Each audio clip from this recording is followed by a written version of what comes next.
What is the history of the Papal Conclave?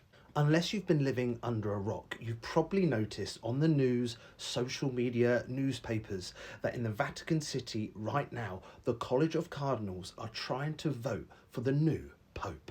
But what is conclave? Well, here's a brief history. Well, first up, what does conclave mean? Well, it means with a key, referring to being locked away or locked into a room.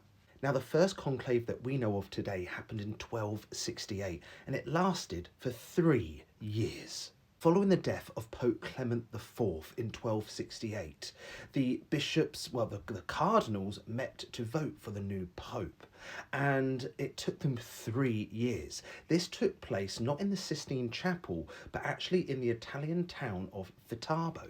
Now, after nearly 3 years of failing to elect a new pope, so there was a lot of politics back then, the citizens of Viterbo got frustrated and angry, and so they locked them in.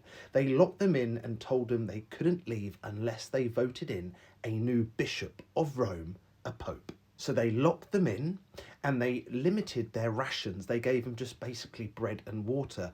And they even took off the roof so that obviously the rain and bad weather would rush them into making a decision. And they finally did. At the end of this near 3-year conclave voting, Pope Gregory X was elected the new pope. And, well, he wasn't even a cardinal. That's how desperate they were just to get a pope.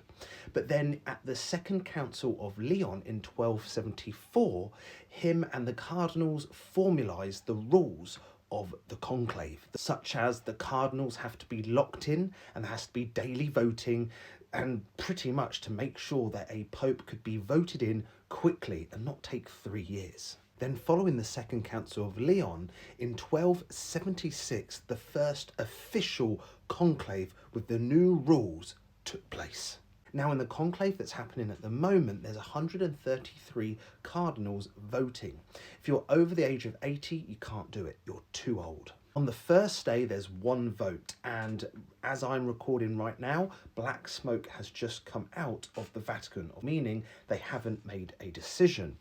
Then the subsequent days after that, there's 4 votes a day, 2 in the morning and 2 in the afternoon, and it keeps going and going until they come to an agreement, and you need 2/3 of the vote to elect a new pope. It's black smoke that gets blown out of the Vatican if they haven't made a decision, but when they do all agree for a new pope, white smoke comes out of the Vatican. That's the signal to the world that there's a new pope.